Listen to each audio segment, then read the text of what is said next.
Good evening, virtual visitors. My name is Shakia Gillette. I am the director of the African American History Initiative here at the Missouri Historical Society. Welcome to our program and thank you for joining us for our Black Music Month Spotlight with the National Museum of African American Music.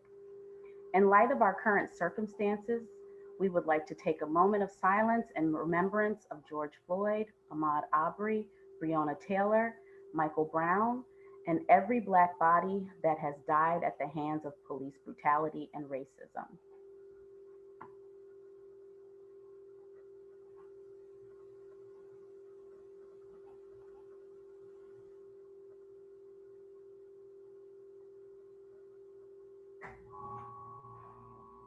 Thank you. For many of us, music serves as an outlet, a way to express ourselves through the happy and sad times. Tonight, we are pleased to welcome representatives from the National Museum of African American Music, Curatorial Director Dr. Dina Bennett, Curator Dr. Stephen Lewis, and Director of Education and Public Programs Tamar Smithers to discuss the importance of Black Music Month and learn about the St. Louis artists who are featured in the museum's collection. Before we get started, we would like to thank our members, donors, and supporters of the Zoo Museum Tax District. Thank you. Tonight's program will run for about 45 minutes, which includes a 40-minute presentation and a 10-minute Q&A. For your convenience, you can submit questions through the Q&A button in your toolbar, and in order to streamline the process, we would prefer if you wait until the end to ask your questions. Please know that we will do our very best to answer all of the questions, but we may not have time to get to all of them. Lastly, we are providing closed captioning today. To turn it on, you can scroll to the closed caption button along the toolbar on your screen. At this time, I'm going to introduce our panelists and I am going to ask them to show themselves. Please turn on your video. Hello, Dr. Lewis. Hello, Ms. Smithers. Hello, Dr. Bennett.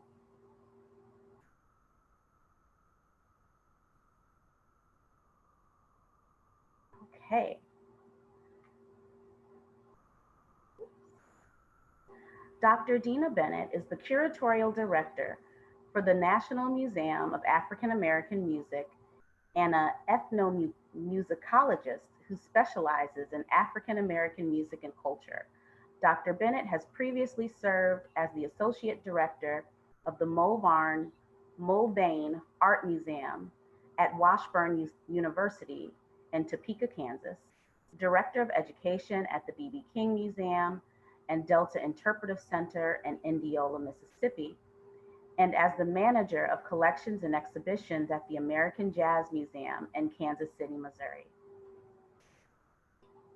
Dr. Stephen Lewis is a curator at the National Museum of African American Music. He has presented his research at national and international conferences and has worked with historical organizations, including the Thomas Jefferson Foundation and the Smithsonian Institution. He holds a BA in Jazz Studies from Florida State University, an MA in Critical and Comparative Studies, and a PhD in Musicology from the University of Virginia.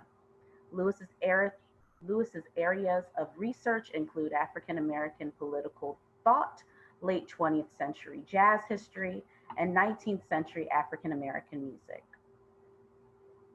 Tamar Smithers is a professional actress, singer, arts administrator, and educator. She has over 10 years of experience in the arts administration and higher education field. As Director of Education and Public Programs for the National Museum of African American Music, she is instrumental in creating culturally specific programs and curriculum for all ages. In this role, she is committed to arts engagement and audience development and oversees all educational programming while developing and fostering relationships with local schools, sponsors, and other nonprofit organizations, both locally and nationally. Ladies and gentlemen, please give a virtual round of applause to our guest panelists. Yay! Thank you all for joining us this evening. Thank you. Thank you for Thank having you. You are quite welcome. Okay, I am going to do a screen share and we will start the presentation. Okay.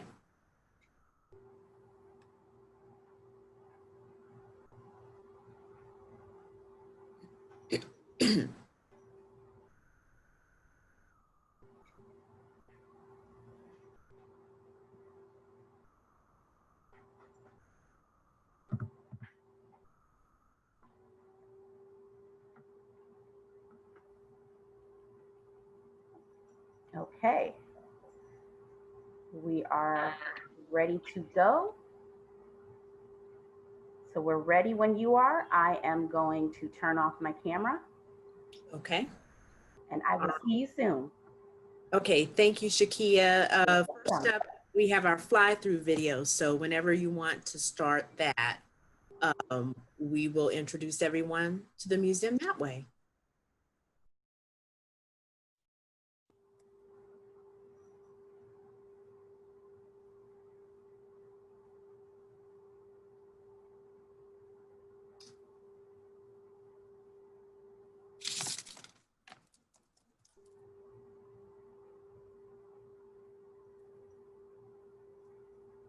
Do you need me to go back a slide? this slide there. This slideshow does not include the fly-through video. Oh, it does not? No. Oh, okay. All right. Well, my bad. Okay, well then I'll get us started. Okay, so even though we don't have the fly-through video, we do have a slideshow to show you the intricate insides of the National Museum of African American Music. Thank you so much, Shakia, for the invitation to be here. We're really excited about the museum. It will open in the fall of 2020, and it's the first museum that's dedicated to studying, preserving, educating, and celebrating more than 50 music genres and subgenres that were created, influenced, and inspired by African Americans. The museum is located in Nashville, Tennessee, and the museum is actually centered in, next slide, the museum is actually centered in the city's tourist district at the corner of 5th and Broadway. It's right in the heart of Music City. Tennessee is known as Music City. And so our presence right in the middle of the tourism district attests to the fact that Nashville's Music City brand extends far beyond the presence of country music. Next slide.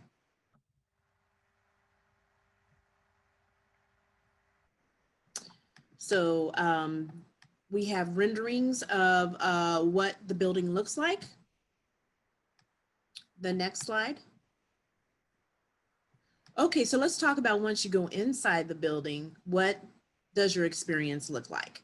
Well, you'll purchase your ticket at our admissions counter, and then you'll receive an RFID bracelet, and then you'll proceed to our Roots Theater. Our Roots Theater features 3 screens and a 15-minute film that will actually set the stage for the experience that you'll have in the museum. The film gives an overview of African American history, beginning with the institution of slavery in West and Central Africa, and then in America. It focuses on the evolution of becoming African American, with specific emphasis on the creation of distinct African American musical traditions that grew out of specific historical and social contexts. So it will give you the background on the beginnings of such genres as the spirituals, the blues, jazz, rhythm and blues, and hip hop. The film highlights historical periods such as Reconstruction. It talks about Jim Crow, the Great Migration, the World War I and II, Harlem Renaissance, Civil Rights Movement, and explores the impact that all those historical and social moments had on the music and the creation of these musical styles. Next slide.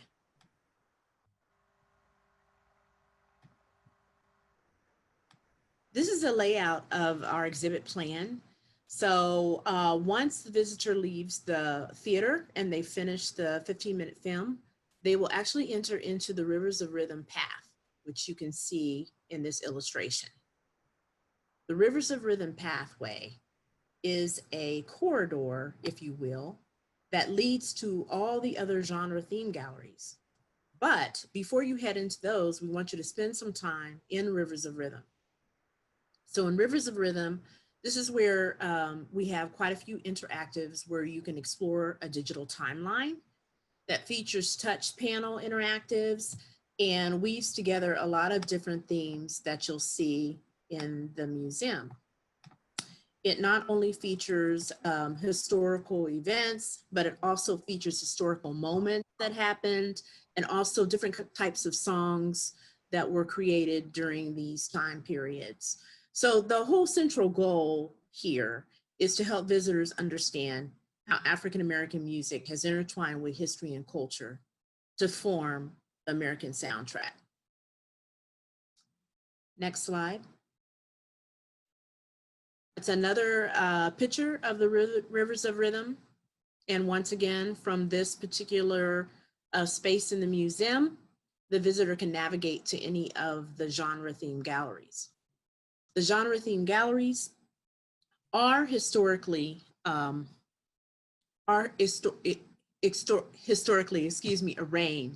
However, if you just want to go off to the hip hop gallery, you can. But if you actually want to go through the museum chronologically according to history, then you would begin with the Wade in the Water gallery. Next slide. This is a close-up of the timeline, what the timeline looks like in the interactives in the Rivers of Rhythm. Next slide. It's another close-up of the time periods and the eras, what was happening in America, what was happening to the world, the different social cultural movements. The next slide. Okay, this particular interactive is in every gallery, and I want to talk about it before I hand the mic off to Dr. Lewis to actually take you inside of the galleries. But Roots and Streams is an interactive where visitors can access biographical information on various musical artists. Within this interactive, we have 353 artist bios. And so once you choose someone to read about, then you're also able to read about that musical artist's influences in terms of who they've influenced and those who have influenced them. So it's a great way to make connections between musicians. It's a great way to make connections between music genres. And you'll also be able to listen to some musical examples too from these artists. So within this Roots and Streams, not only do we talk about musical artists, but we also talk about 45 music industry people. So these are African Americans who have been involved in the music industry or who have been involved in the business behind the music. So we're talking about songwriters, we're talking about producers, A&R, artist and artist and research development folks. So we try to include the gamut of music, you know, not only the people who are making the music and singing the music, but also those who are also making the business decisions to get these artists out there. So I am going to hand it off to Dr. Lewis so that he can take you inside the galleries for a closer look. Thank you. So if you move on to the next slide, please, we can look at the various galleries. This is actually one more close-up of, this is actually a detail of an artist feature in the Roots and Streams interactives. So as you can see here, if you click on an individual artist, you can see the artists who influenced them, you can see the artists who they influenced, and you can see their peers kind of in their geographical region or historical period. So this is a little bit more information about what's in the Roots and Streams interactive. See if we go to the next slide, I think we should be at the genre galleries. Yes, okay. So the first genre gallery that you would come to if you were going through the museum, you know, in we'll say, historical order of the development of these musical traditions would be Wade in the Water, which is the gallery where we trace the development of African American religious music, beginning with pre-colonial African religious musical traditions, going through the transatlantic slave trade, the arrival in America, and then the development of a distinctive African American Christian music tradition. And so in this gallery, we call it the Religious Music Gallery rather than, say, the Gospel Music Gallery, because not only do we cover the development of gospel music in the 20th century, we also talk about the traditions in Black religious music that precede gospel, in particular the spirituals, right? So we talk about important pioneers like the Fisk Jubilee Singers. We also talk about 20th century key artists in gospel, including people like Thomas Dorsey, Mahalia Jackson, the Winans family. So really the historical scope of this gallery is the widest of all of them because it begins at the very beginning of African-American history and then goes all the way to the present.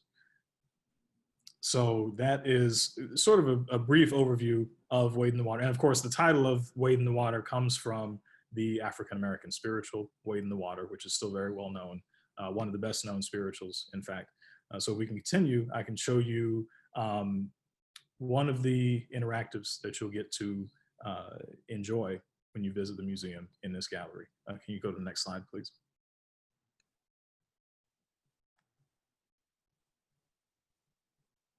Okay, so the interactive in Wade in the Water is called Singing with a Gospel Choir. It's hosted by Dr. Bobby Jones, who many of you may know as the long-running host of Bobby Jones Gospel on BET. He's had hosted the longest-running television program on BET, to my knowledge, and somebody who was really instrumental as a mentor to a lot of the best-known artists in contemporary gospel. So people like people like Kirk Franklin, people like Yolanda Adams, and other people who you know very well. So he's a pioneer in the music. We were really excited to work with him on the development of this interactive. The way that it works is that the visitor will walk into a booth, and then there will be motion sensors that will activate a film in which Dr. Jones and the choir will greet the visitor, encourage them to put on a robe that will match the robe that the choir wears in the film. And then Dr. Jones will coach them through a sort of a very short rehearsal and then performance of Oh Happy Day. And so the point of this is to give you, the visitor, the experience of performing in a gospel choir, hence the name. And like in all of our galleries, as you'll see as we continue, one of the things we want to do is to provide the opportunity to get more of an inside look at the process of making music in a given tradition. And so in the Religious Music Gallery, we focus on the experience of congregational singing, which has been so fundamental to African-American religious music at this point for 400 years. So that is a very brief overview of the Religious Music Gallery. And if we continue on, if you could go to the next slide, please. We will arrive at the next gallery in the museum, chronologically speaking, which is Crossroads, outlining the history of the blues from roughly the 1880s, kind of the decades immediately following the Civil War, and then continuing up to the present day. All the galleries in the museum start at different historical periods. They're staggered in that sense. And so if you go through the museum, you will kind of go through all of Black history, but then all of them continue up to the present. The reason for that being that all the music that we talk about in this museum, it represents living tradition, right? So the blues is, of course, a much older music than hip hop, for example, but there are still many active blues musicians today. And we hope that when you leave the museum, you'll have more of a sense of the diversity of African-American music making, right? So again, we go from about the 1880s to the present day. We focus on, historical periods and moments, including the imposition of Jim Crow laws after the failure of Reconstruction in the late 19th century. We talk about life in the segregated South, in the communities that produced the blues. We talk about the Great Migration, which is especially important in the history of the blues because of the way that Delta blues artists like Muddy Waters traveled north to Chicago and then developed the electric blues in Chicago in particular.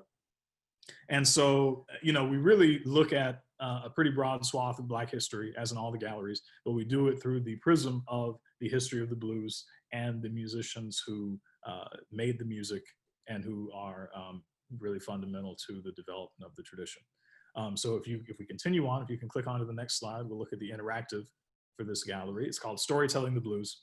And this is sort of a, for lack of a better way of putting it, sort of a choose your own adventure interactive, right? So you would, at the beginning, select an urban or rural setting, as you can see here in the detail of the screen. And then you would select a character, and then you would be put in a situation, and then you make decisions about how to react to that situation. And then after you have entered in all of your choices, you would be presented with a blues song that reflects the decisions you made as, say, a farmer in the Mississippi Delta in the 1940s. And the point of this is to emphasize that the blues is really about storytelling. And the blues represents the lived experiences of African Americans who made the music and then who communicated their perspectives through song, right? So that's the title, Storytelling the Blues. And also, like I talked about the title of Wade in the Water, the title of Crossroads comes from Robert Johnson's famous recording of Crossroads Blues. And then also kind of in general, the kind of mythic significance of the crossroads in blues history as a place where Robert Johnson supposedly sold his soul to the devil, which he did not really do. But you know, it's one of the interesting pieces of folklore that's part of the Black tradition at this point.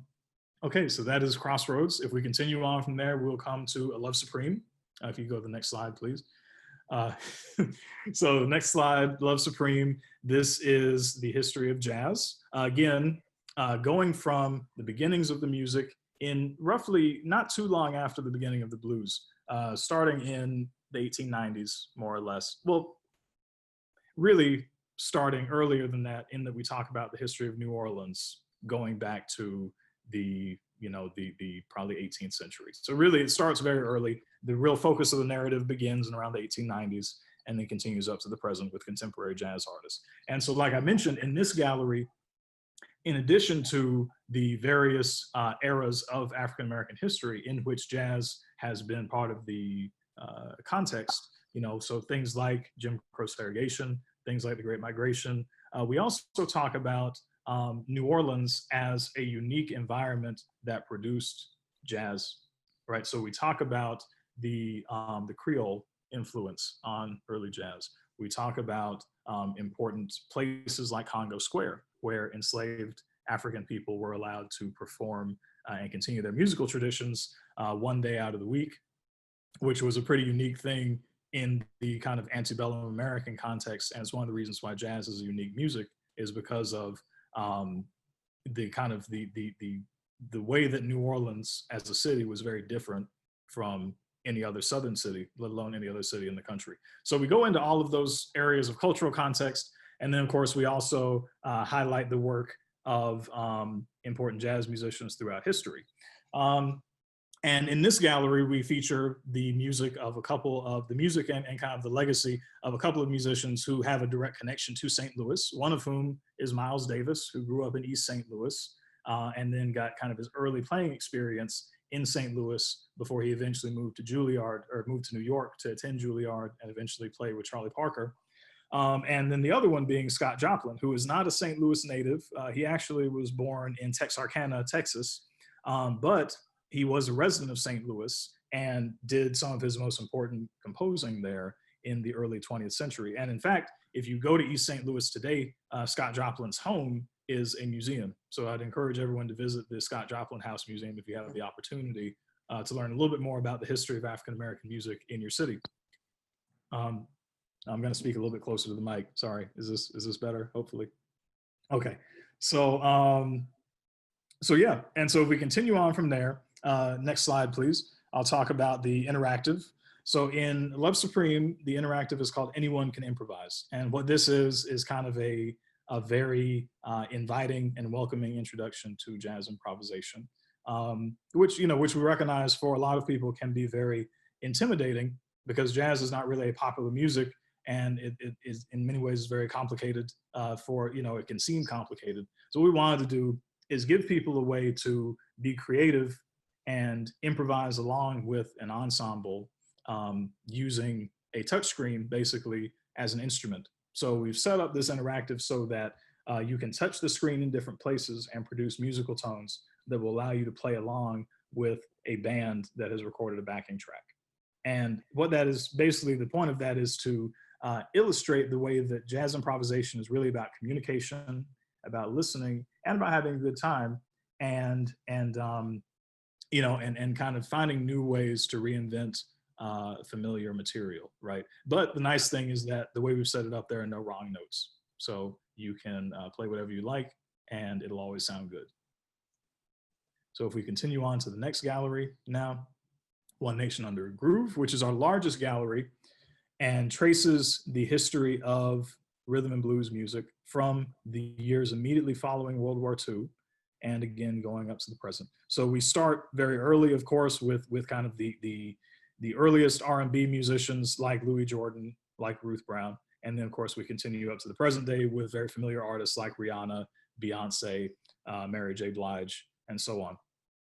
And so obviously in this gallery, there is a huge variety of subgenres of rhythm and blues that we also deal with, such as funk and soul and New Jack Swing, neo soul, and several others. I'm not going to list all of them, but suffice it to say, it's our largest gallery because we cover such a wide range of musical subgenres here, and talk about the way that they all kind of connect to the broader history of R&B, and they're kind of all interrelated to each other.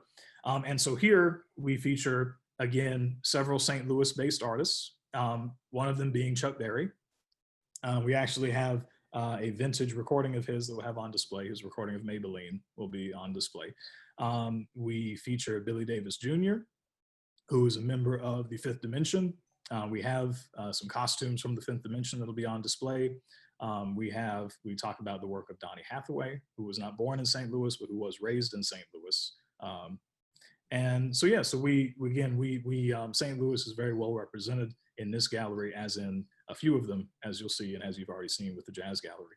And if we continue on from here to the next slide, please, you'll see the interactive for One Nation Under a Groove, which is called Let's Make a Hit. And so in this interactive, we put the visitor in the position of a producer, basically. And so you're given a demo track, and then you select various elements to add to the track to kind of flesh it out and to make it a realized piece of music, right? So you have the vocalist already recorded their music, and then you could say, I'd like to add strings, or you can say, I'd like to add Latin percussion, or something like that. And then after you've done all that, based on the decisions you make, we provide a kind of a scale on which you're rated that would tell you how much the style you chose relates to some major style of soul or R&B, right? So you might make a bunch of decisions, and then afterwards say, you'd make a great Motown producer because you did X, Y, Z, and Motown is noted for these stylistic elements, right? Or it might say, you'd be a great Philadelphia International Records producer because of the things that you decided to add to the backing track. So it's hands-on. There's a creative element to this interactive, but also we always want to leave you with something memorable about the history of the music. And so by doing this, you'd learn hands-on about what makes the different major players in the history of R&B and soul music distinctive. Okay, and if we continue on to the next one, this is our dance floor interactive. And so this is kind of connected to the R&B interactive, or the R&B gallery rather. And basically what this is there will be you'll dance in front of a screen that will kind of create colors and other types of really dazzling visuals in response to the way that you move your body. And so we have several tracks that will be included here that you can select from, and then just sort of have a good time dancing. It's very straightforward, but we also think it's a lot of fun. And this underlines the way that dance has always been fundamental and continues to be fundamental to African-American music making and kind of just the culture around African-American music in general. Okay, if we continue to the next slide now, This is Icons of the Black Music Business. This is another kind of sub-gallery or smaller exhibition within the broader Rhythm and Blues Gallery. And so like Dr. Bennett talked about earlier, we are really excited that we've been able to highlight the contributions that African-American executives in the music industry have been able to make over the decades, right? And so here we focus on really the generation of Black music executives who started working at major record labels beginning in the 1960s.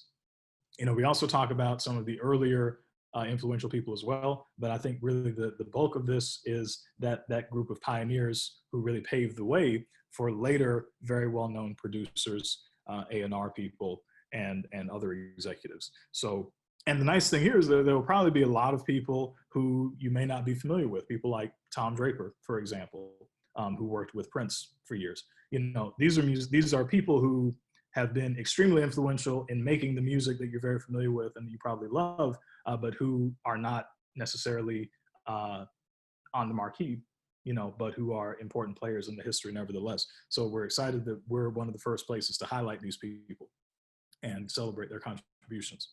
Okay, and so if we continue on from there, this is another view of Icons of the Black Music Business. You can see, you know, we're gonna have a display here that's gonna have gold records kind of, you know, in front of the panels and everything. We're gonna have images of different executives along with some of the recordings that they contributed to.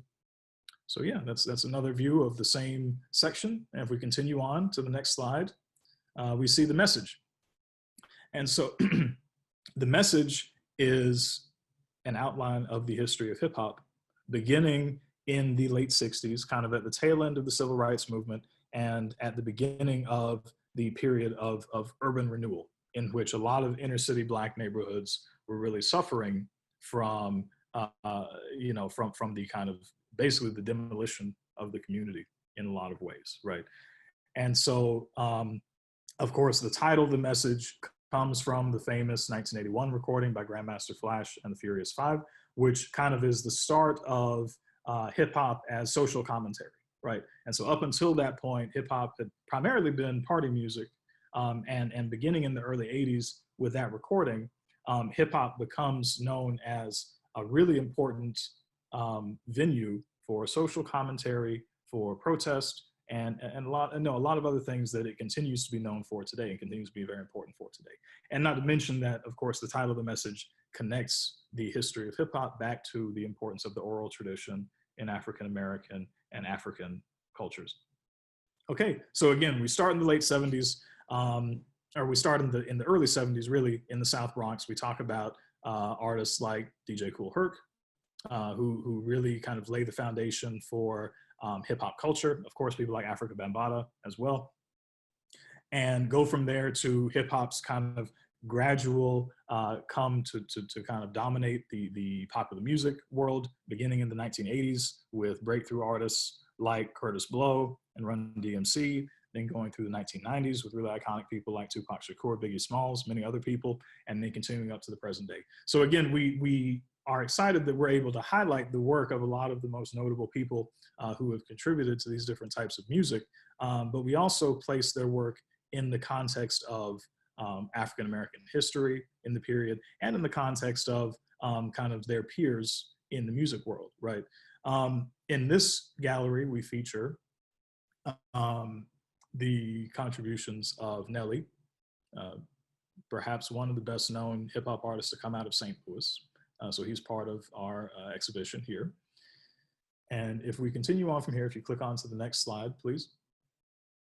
We can see one of our interactives in the message gallery, which allows the visitor to, it's sort of similar to the production interactive in the previous gallery, to make a hip hop beat by selecting various elements like, you know, types of percussion, other types of sounds, layer them on top of each other, and then create a distinct hip hop beat that you could download and then take home with you. One thing I forgot to mention is that all of these interactives that I've laid out have an RFID component, which means that you, the visitor, would be allowed to take your unique creation home with you as a totally unique souvenir of your visit to the museum. And so here, after you've selected these different elements and created your beat, you would kind of get another message that would tell you about the way that the beat you made kind of connects to, you know, regional styles of hip hop, right? So you might select different elements, and then you might get a message that said, this is sort of like G-Funk, or it might say, you know, this bass line is common in G-Funk, which is associated with producers like Dr. Dre on the West Coast, or, you know, something like that. Again, you get to be creative, but you also come away hopefully with a deeper understanding of the elements of the music, and then also the musicians who have developed those unique styles. And so if we continue on to the next slide, we see the Rap Interactive, which is the other interactive we feature in this gallery. So this is a booth in the gallery in which the visitor could go and choose one of a few different rapping interactives. The first one you see here on the left is freestyle. So you basically be given some prompts and then be allowed to freestyle whatever rhyme you wanted to do. You know, so that's totally unstructured other than a few prompts you might get from the interactive.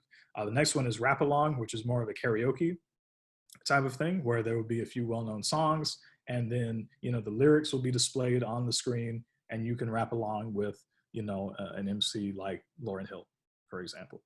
And then the last one is Battle, which is where you go in with a friend, and then again, kind of, you can either do it freestyle, or you can go along with some of the pre-written lyrics that we've included, and you get the experience of having kind of a a friendly, competitive rap battle with your partner. So again, what we wanted to do here is to give people kind of a hands-on introduction to different elements of hip hop, both production and MCing, both of which are crucial and very different. So you can leave this gallery having done both, and then having kind of downloaded your performance or your beat. And you can take it home and post it to your social media. And we encourage you to do that. And continue on from here. Okay, and so at this point, I'm going to hand it back to Dr. Bennett. She's going to talk a little bit about the community spaces in the museum, and then we will go on to talk some more about music and its connection to activism. So it's going to hand it off to you, Dr. Bennett. Thank you so much. So the museum is, I told you where it's located, but I didn't tell you that it's 56,000 square feet. So not only does it hold the Roots Theater, Rivers of Rhythm, Pathway, or Corridor, and the 5 genre-themed galleries, but it also houses a gift shop, which we'll show you a picture of later. It also houses a changing gallery space where we can bring in rotating exhibits, which Dr. Lewis will talk about a little bit later as well. And then it also has a multi-purpose space. We have 2 spaces that can serve as classrooms or other kinds of places where we might want to have meetings. It is a space that can be rented, as can our lobby. So the museum can serve as a rental space if you needed to rent it for a reception or for a conference. Keep that in mind as well. Next slide. That's just our second view of the multi-purpose space. Okay. We also feature a green room for any performances we have. Performance space includes the Roots Theater, where we can turn off our film. We can bring out a lectern and have a lecture, or we can have a small ensemble and a performance. The Roots Theater holds about 200, I believe about 200 people. So anyone that is coming and is going to perform has a place to relax, has a place to prepare in this green room space. Next slide. Okay. So I want to talk a little bit about our changing gallery and our first temporary exhibition. So the changing gallery is another one of the spaces in the museum in which we'll be able to host a variety of rotating and traveling exhibitions. So there'll be some temporary exhibits that we develop in-house, including this first one. But we'll also be really excited to bring in an array of temporary exhibits in collaboration with different museums, including, you know, I mean, again, potentially maybe the Museum of Missouri History or other places like that, or the Smithsonian Institution. So our first temporary exhibit is on the history of the Fisk Jubilee Singers, an organization that is based in Nashville and really influential in spreading or exposing the world to African-American music. And so the Fisk Jubilee Singers are a group of students at Fisk University, some of whom had been formerly enslaved, who beginning in the late 1870s began touring first in the United States and then in Europe to raise money to save Fisk University from financial ruin, essentially. And so their tours were so successful that not only did they save their school from debt, they also were able to fund the construction of Jubilee Hall, a very famous building on Fisk campus, and one of the first buildings ever built to be dedicated entirely to the education of African Americans. And so it's a really inspirational story, and it's also very important to music history. This is the group that first introduced European audiences, for example, to the heritage of the African American spiritual. And they, you know, they're one of the groups that really put Nashville on the map in general as Music City. Whether or not Queen Victoria called Nashville Music City when they sang for her is kind of one of those historical questions we don't have an answer for, but we do know that they were arguably the first group to establish Nashville's reputation for music abroad. And so we definitely will always pay homage to them for that. So yeah, this exhibit will be installed later this year. It's currently in development, and we're very excited to be working on it in collaboration with Fisk University. And so I'm going to hand it back over to Dr. Bennett, who will talk a little bit about the history of Black Music Month, and then we'll spend some time talking about music and activism. Thank you so much again. We're really happy to be here with you all tonight, and especially during this month because it is Black History Month. Black History Month initially started in 1979. I'm sorry, that's our home phone. So ignore that as I'm talking.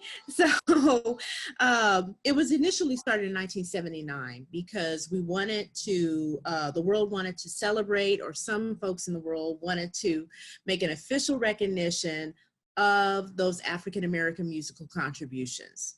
So the month-long observance was first declared by President Jimmy Carter, and he was encouraged to do so by the legendary songwriter and producer Kenny Gamble of Philadelphia International. Kenny's ex-wife, Deanna Williams, who is also on our board and who is a music exec in her own right, has worked to keep the contributions of African-American artists in the forefront ever since 1979. But I think it's very interesting that in 2009, by the order of presidential proclamation that was issued by President Obama, Black Music Month was changed to African American Music Appreciation Month.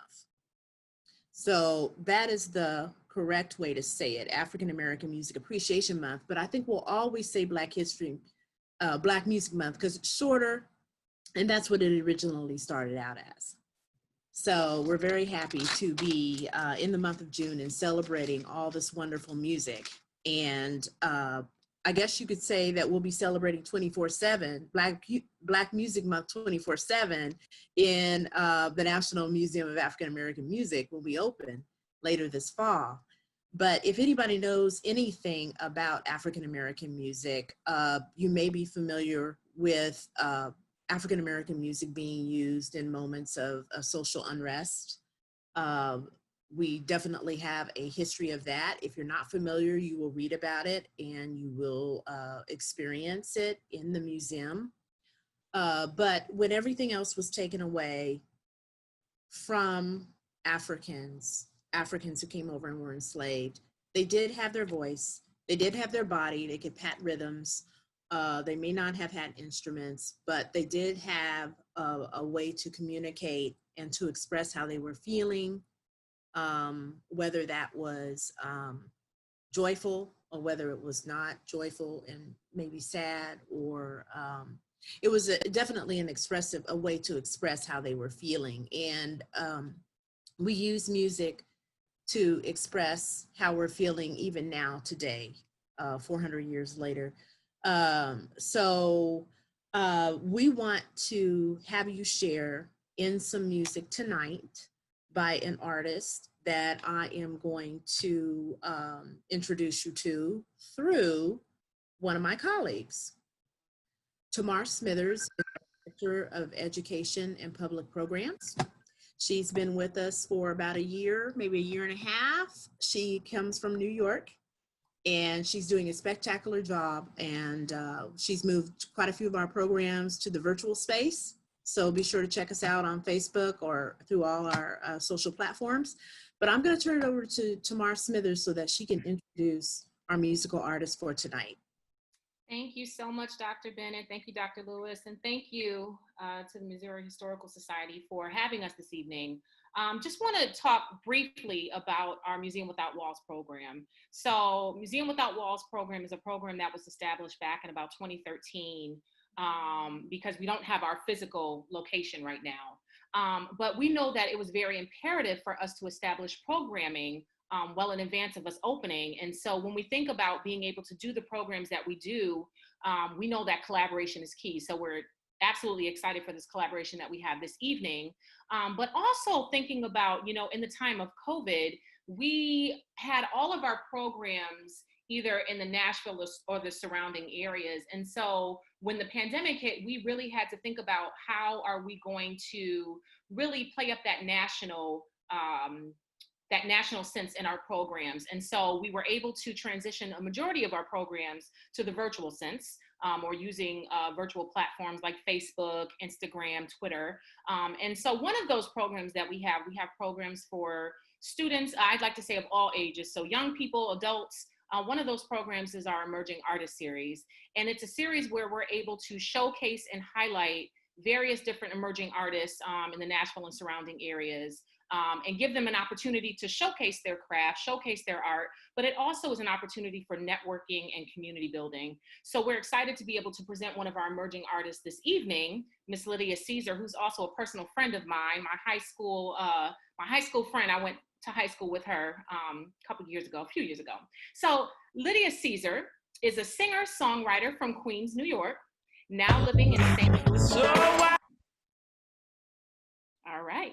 Now living in St. Louis, Missouri, Lydia has 2 albums released, her debut Caesar and her sophomore album titled Queen of Hearts. Lydia has appeared on major networks such as BET, Fox, and the CW performing her music. She has also provided vocals for nationwide commercials and has had songs placed in major motion pictures and TV shows. Lydia has been blessed to perform all over the country and overseas as well. A highlight of her career was being asked to perform at the ASCAP Centennial Awards, where she got to sing her original music on the same stage as the legendary Stevie Wonder. She is currently running her own independent record label, Sauce Records, along with her husband, Wayne. Together, they also have a podcast called Married to Music, available on all podcast platforms. In addition to this, they produce a concert series called the Center Stage Showcase bi-monthly, while recording and releasing music on local indie acts.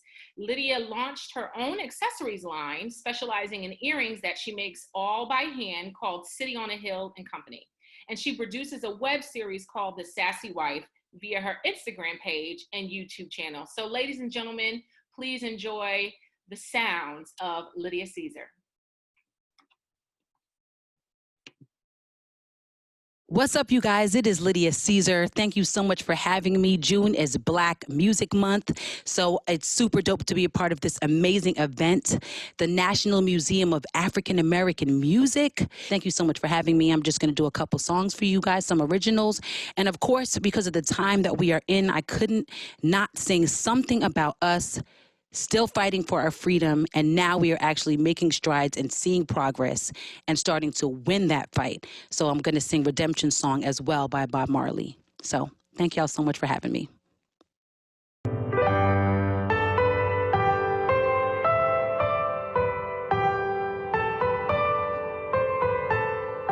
Oh, pirate pirates, yes, they robbed by. Sold I to the merchant ships. Minutes after they took I from the bottomless pit, my hand was made strong by the hand of the Almighty. We forward in this generation triumphantly. Won't you help to sing these songs of freedom? 'Cause all I ever had, redemption songs, redemption songs.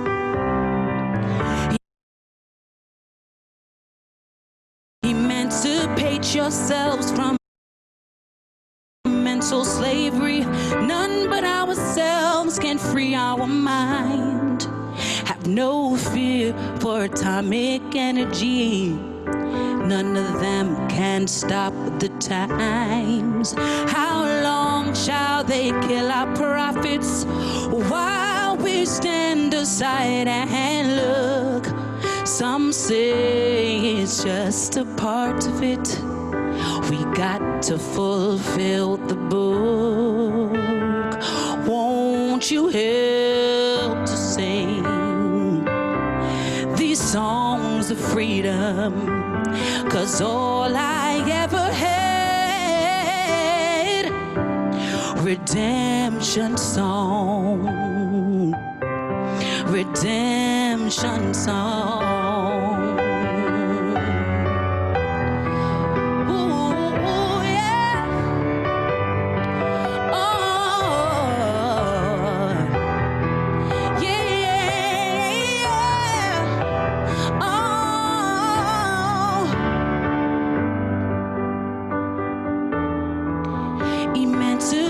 Yourselves from mental slavery. None but ourselves can free our mind. None of them can stop the time. How long shall they kill our prophets while we stand aside and look? Some say it's just a part of it. We got to fulfill the book. Won't you help to sing these songs of freedom? 'Cause all I ever had, redemption songs, redemption songs, redemption songs. Redemption songs.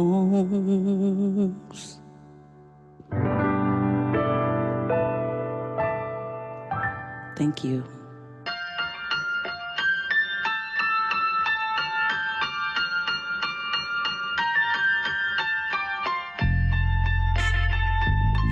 There will be devastation. There's gonna be tragedy. Lovers losing their passion all around us every day. And there will be distractions trying to lead us astray.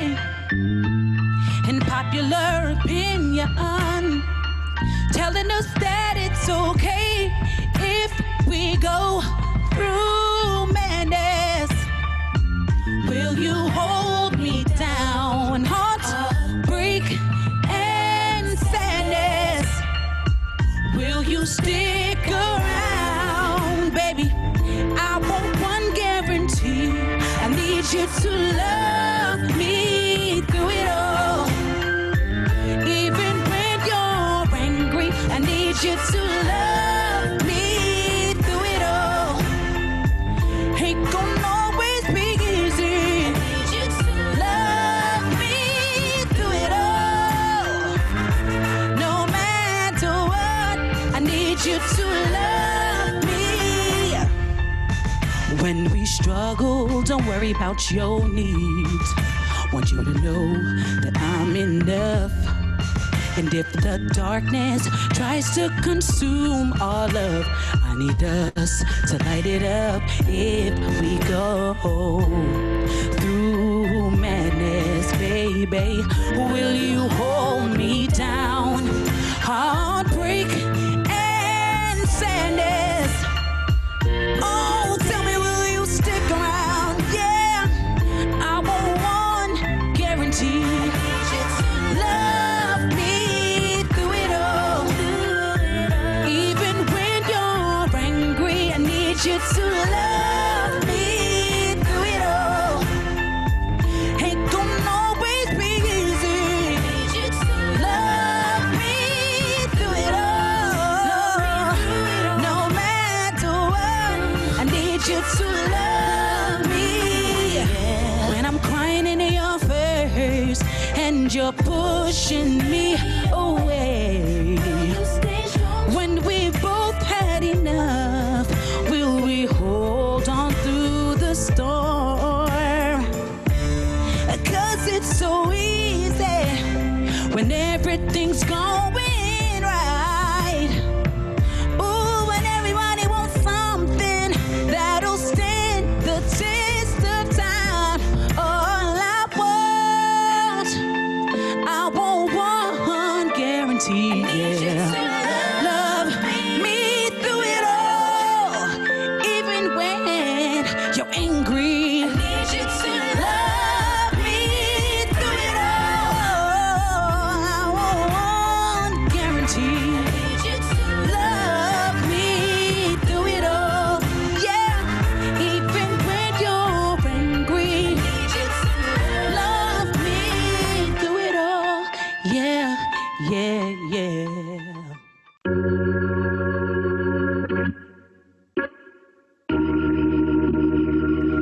Oh, yeah. Yeah, yeah, yeah. He has shown the lights of the town. His smile lifts me up when I'm down. I first saw him on a summer night. I knew that moment would change my life. I fell in love with the way that he said, baby, baby, yeah. He told me that he had traveled from far away. We hung out and he opened my doors. I spent the night, then he walked me back home. I ain't used to this kind of man. He caters to me, he understands. He ain't afraid to say, baby, baby, baby, I need you. I need him too, yeah. I kiss every mile that brought him my way. St. Louis, I love you. You sent the perfect man, yeah. St. Louis, I love you. I finally understand why he wasn't in my backyard, no. He had to travel to me from afar. St. Louis, St. Louis, I love my St. Louis. His style is so Midwest. He's polite and he cooks the best. So in love with this country boy. Hold me tight, kiss me right, brings me so much joy. He ain't afraid to say, baby, baby, don't leave me. I won't leave you, boo, no. Ooh, God bless the miles that brought him my way. Yeah, yeah. St. Louis, I love you. You sent the perfect man, yeah. St. Louis, I love you. I finally understand why he wasn't in my backyard, no. He has to travel to me from afar. St. Louis.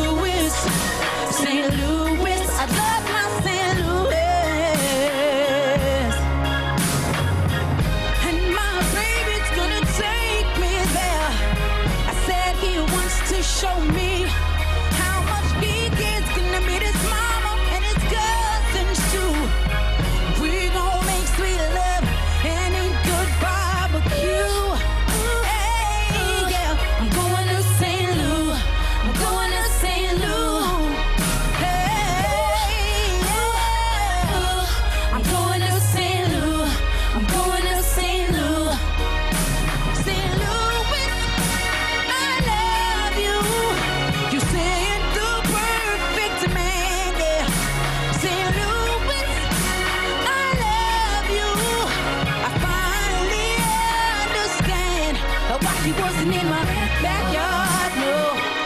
He got the side would send me from afar, far. St. Louis, St. Louis, I love my St. Louis. I love my St. Louis. Oh, oh. I love my St. Louis. Yeah, yeah. Why he wasn't in my backyard, no. He had to travel to me from afar, far. St. Louis, St. Louis, I love my St. Louis. I love my St. Louis.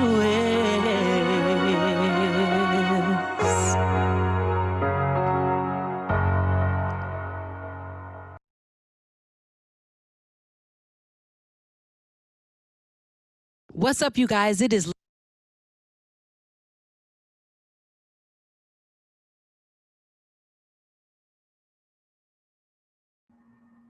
Wow, that was amazing. Yes. Thank you all so much. The presentation was wonderful. Now we're going to segue over to the Q&A portion of the program.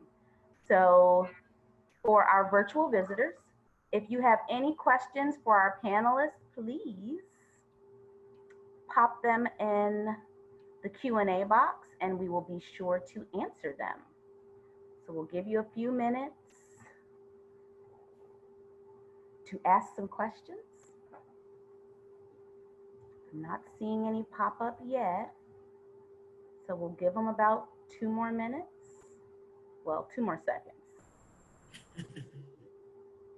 Okay. Okay. It looks like we don't have any questions this evening. Oh, here's one. Are there any concerts planned for the Roots Theater that you could tell us about? Not at this time.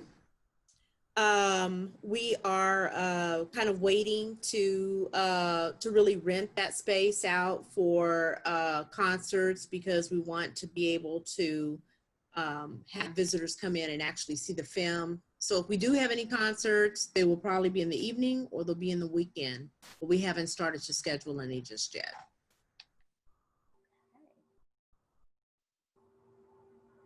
Okay. It looks like that was our only question. All right, going once, going twice.